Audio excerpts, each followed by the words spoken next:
as the 2024 Formula One season enters into America at Miami next weekend. Some of the biggest Formula One teams on the grid are bringing their first major updates of the season to the race, with the likes of Mercedes and Mclaren feeling that the Miami track is the perfect ground for bringing their first major updates.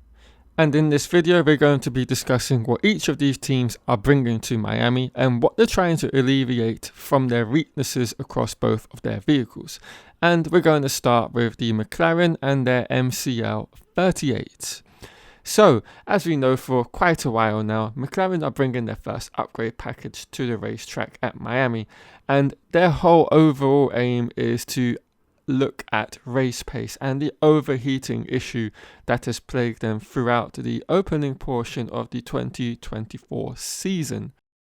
Last weekend in China, we saw how they became the front runners in the leading pack chasing Red Bull, and that was quite a surprise to the team after them not expecting to be anywhere near as competitive as they turned out to be.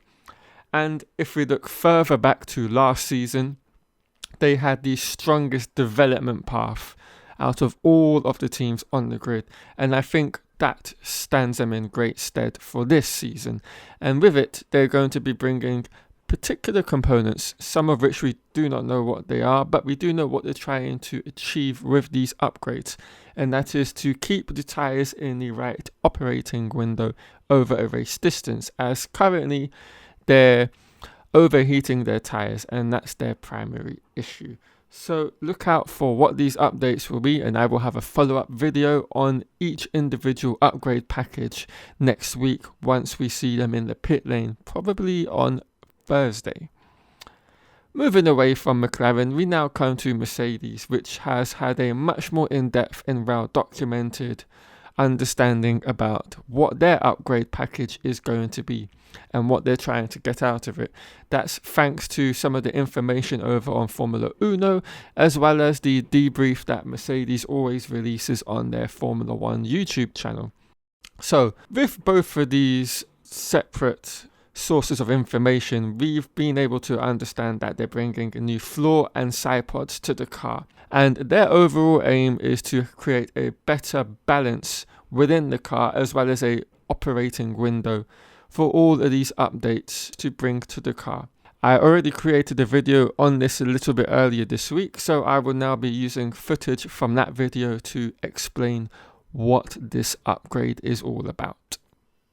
But before we get into Mercedes upgrade, if you're enjoying this video, consider hitting the like button and subscribing and turning on all notifications on this video for further Formula One videos. Right, let's get on to that Mercedes upgrade for Miami. And these upgrades fall into two categories: what's been confirmed and what isn't. Let's start with what has. They will be bringing an upgraded floor as well as changes to the side pod region of the W15, all with a certain aim in mind. Now, Mercedes aim to achieve two major things with this floor upgrade. The first of those being to achieve the right aero and mechanical interaction between the two, which currently with its latest floor, or the reverting back to the test floor, is currently lacking. And secondly, and much more importantly, is the correcting of the flow pattern and the stabilization of the aero map through certain speed ranges. Now, this is something we've discussed on the channel at length here, and it's something the drivers have talked about, it's something the team has talked about, Toto himself, in that their simulations is not just kind of coming from sim to track, it's not correlating. And I would say it's something that has plagued them the most throughout the current campaign. And there is many an example to kind of showcase as a result of that. Take Jeddah for example. Just have a look at this clip on screen of Hamilton v Norris in the final stint in the Jeddah race while on soft tyres. Norris leaves Hamilton for dead in the space of what? 3 corners?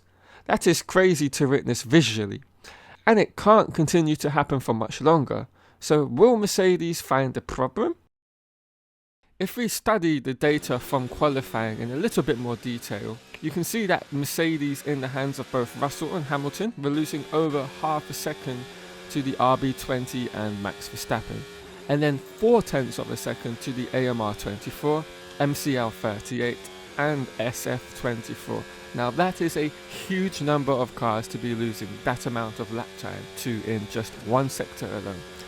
And what the video and lap time loss through those sequence of corners shows me is that the way in which the underside of the floor has been designed and then of course utilized is very much not optimized in such a manner in which the, say, Red Bull or even like Ferrari and McLaren have been able to manage this year. The flow patterns, the flow structures on the underside of the floor are just not generating the sort of levels of downforce and continuous load throughout a corner. And that's why they're seeing this kind of change in downforce points in certain corners. And this is a direct result of the attention to detail that's been put into the design of their floors throughout this current generation of F1 cars. And so I expect huge changes to the underside of the floor when it's introduced in Miami. Now, of course, it's going to be extremely difficult to get any sort of look at this new updated Mercedes floor anytime soon. But even though we won't be able to see the changes, it's quite obvious the areas in which the underside of the floor needs to have changes made to them. And I've highlighted those key areas with circles on the screen right now. And so I would expect all these highlighted areas to be drastically different with this brand new floor. Now, take note, of course, this floor was last year's floor, and we do actually have a look at the 2015 floor, but it's not very clear, and so I've gone off of last year's floor to give a kind of very clear look at the different areas in which the downforce is generated throughout a floor. Now, alongside these changes to the floor, there is also one other area which will see changes to that, and that is to the side pod region of the W15. And we're talking about a reprofiling of the undercut and potentially even the side pod inlet, as they look to gain a few more cubic centimeters in their undercut region. And like I just mentioned, I wouldn't be surprised to see a change in the side pod inlet design, as there's plenty of scope to make changes on that particular part of the side pod.